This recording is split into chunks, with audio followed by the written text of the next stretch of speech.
Hello students, আজকের এই ভিডিওতে আমরা কিছু সেন্টেন্স নিয়েছি।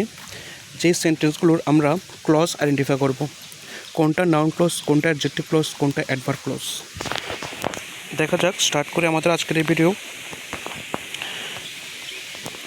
আগে জেনে নিই সাবঅর্ডিনেট ক্লজ। ক্লজ দুই প্রকার, principal clause, subordinate clause. Principal clause, subordinate clause. Subordinate clause আবার তিন প্রকার, noun clause, adjective clause, adverb clause. Noun clause, adjective clause, আর একটা হলো অ্যাডভার্ব ক্লজ। নাউন ক্লজ কী? নাউন ক্লজ কীভাবে আমরা আইডেন্টিফাই করব? প্রিন্সিপাল ক্লজকে কে বা কী দিয়ে প্রশ্ন করলে উত্তরটি যদি সাবঅর্ডিনেট ক্লজ হয় তা হলো নাউন ক্লজ। প্রিন্সিপাল ক্লজকে কে বা কী দিয়ে প্রশ্ন জিজ্ঞেস করতে হবে। আর অ্যাডজেক্টিভ ক্লজ কাকে বলে? প্রিন্সিপাল ক্লজের ভিতরে একটা নাউন থাকে, সেই নাউনটিকে কোন বা কেমন দিয়ে প্রশ্ন করলে উত্তরটি যদি সাবঅর্ডিনেট ক্লজ হয় তাহলে অ্যাডজেক্টিভ ক্লজ। এক কথায় অ্যাডজেক্টিভ ক্লজের কাজ হলো নাউন সম্পর্কে ধারণা দেওয়া। এজন্য নাউনকে কোশ্চেন করতে হবে কোন বা কেমন দিয়ে। কলম, কোন কলমটি? ছেলে, কোন ছেলেটি? এইভাবে কোশ্চেন জিজ্ঞেস করতে হবে প্রিন্সিপাল ক্লজের নাউনটিকে। নেক্সট দেখা যাক অ্যাডভার্ব ক্লজ কী। অ্যাডভার্ব ক্লজ হলো প্রিন্সিপাল ক্লজকে কখন, কোথায়, কিভাবে, কেমন। প্রিন্সিপাল ক্লজকে কখন, কোথায়, কিভাবে, কেন, কী উদ্দেশ্যে প্রভৃতি দিয়ে প্রশ্ন করলে উত্তরটি যদি সাবঅর্ডিনেট ক্লজ হয় তা হবে অ্যাডভার্ব ক্লজ। এক কথায় অ্যাডভার্ব ক্লজ কী বোঝায়? Adverb clause time, place, manner, সময়, জায়গা, পদ্ধতি, কাজের, কী উদ্দেশ্যে করা হয়, রিজন, এগুলি প্রভৃতি প্রকাশ করে অ্যাডভার্ব ক্লজের মধ্যে। তাছাড়া দো মানে যদিও, অলদো, ইফ, আনলেস এগুলি থাকলে অবশ্যই অ্যাডভার্ব ক্লজ হবে। দো, অলদো, ইফ, আনলেস এগুলি থাকলে অবশ্যই অ্যাডভার্ব ক্লজ হবে। তোমরা সবাই একটু নোট করে নিও। এরপর দেখা যাক কিছু সেন্টেন্স আমাদের কাছে আছে। I don't know why he left the party. আমি জানি না, এর সাবঅর্ডিনেট কনজাংশন থেকে শুরু হয় সাবঅর্ডিনেট ক্লজ। এখানে সাবঅর্ডিনেট কনজাংশন হলো হোয়াই থেকে শুরু হবে ক্লজটি, এটা হলো সাবঅর্ডিনেট ক্লজ। আর আই ডোন্ট নো হলো প্রিন্সিপাল ক্লজ। আমি জানি না কেন সে পার্টিটা ছেড়ে চলে গেল। আমি কি জানি না, আনসার হবে, এটা হবে নাউন ক্লজ। যেহেতু কি দিয়ে প্রশ্ন করলে আনসার আমরা এটা পাবো, সাবঅর্ডিনেট ক্লজটা পাবো, তাই এটা হবে নাউন ক্লজ। আমি জানি না, আমি কে জানি না, আমি জানি না কেন সে পার্টি ছেড়ে চলে গেছে। কি দিয়ে প্রশ্ন করলে বা কে দিয়ে প্রশ্ন করলে উত্তরটা যদি সাবঅর্ডিনেট ক্লজ হয় তাহলে noun clause. Next 2 number, the boy who won the race is my cousin. ছেলেটা যে পুরস্কার রেসটা জিতেছিল সে হলো আমার কাজিন। এখানে সাবঅর্ডিনেট ক্লজ হলো হু থেকে রেস পর্যন্ত। এখানে অলরেডি একটা ভার্ব আছে, তো ইজটা নেওয়া হবে না, ইজ আগে পর্যন্তই হবে সাবঅর্ডিনেট ক্লজ, এটা হবে সাবঅর্ডিনেট ক্লজ। তাহলে বাকি রইল প্রিন্সিপাল ক্লজ কোনটা? The boy is my cousin, ছেলেটা হলো আমার কাজিন, এটা হলো প্রিন্সিপাল ক্লজ। এটাকে কোশ্চেন জিজ্ঞেস করতে হবে, বয় কোন ছেলেটা, কোন ছেলেটা আমার কাজিন, কোন ছেলেটা আমার কাজিন। নাউনকে কোন দিয়ে প্রশ্ন করলে, কোনো নাউনকে কোন দিয়ে প্রশ্ন করলে যে উত্তরটি পাই তা হলো adjective clause.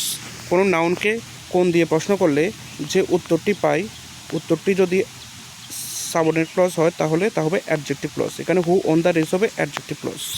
Next question number 3, I will call you when I reach home. আমি তোকে কল করব যখন তুমি বাড়িতে পৌঁছাবে। কখন? আমি তোমাকে কখন কল করব। তো কখন, কোথায়, কীভাবে, কেন দিয়ে প্রশ্ন করলে উত্তর যদি সাবঅর্ডিনেট ক্লজটি হয় তা হয় অ্যাডভার্ব ক্লজ। এখানে হোয়েন আই রিচ হবে অ্যাডভার্ব ক্লজ। আমি কখন কল করব তোমাকে? যখন আমি বাড়িতে পৌঁছাবো। Next question number 4, what he said was very rude. What থেকে শুরু হবে সেড পর্যন্ত, এটা হলো সাবঅর্ডিনেট ক্লজ। আর ওয়াজ ভেরি রুড এটা হলো প্রিন্সিপাল ক্লজ। প্রিন্সিপাল ক্লজকে আমি কোশ্চেন জিজ্ঞেস করি, রুড ছিল, কি রুড ছিল? সে যা বলেছে, হোয়াট শি সেড, সে যা বলেছে তা হলো রুড। তো কি দিয়ে প্রশ্নগুলো উত্তর যেটা পাই সেটা হলো নাউন ক্লজ। এখানে হোয়েন শি সেড হবে নাউন ক্লজ। এরপর দেখা যাক question number 5, this is the house that Jack built. এখানে দ্যাট জ্যাক বিল্ট এটা হবে সাবঅর্ডিনেট ক্লজ, আর দিস ইজ দ্য হাউস এটা হলো প্রিন্সিপাল ক্লজ। এটা হলো বাড়িটা, কোন বাড়িটা, কোন দিয়ে প্রশ্ন করলে কোনো নাউনকে, এখানে বাড়িকে কোশ্চেন জিজ্ঞেস করেছি, এটা হবে অ্যাডজেক্টিভ ক্লজ। নাউন সম্পর্কে ধারণা দিয়েছে, কোন বাড়িটা, যেটা জ্যাক তৈরি করেছিল, এটা হলো adjective clause. Question number 6, he behaves as if were the boss.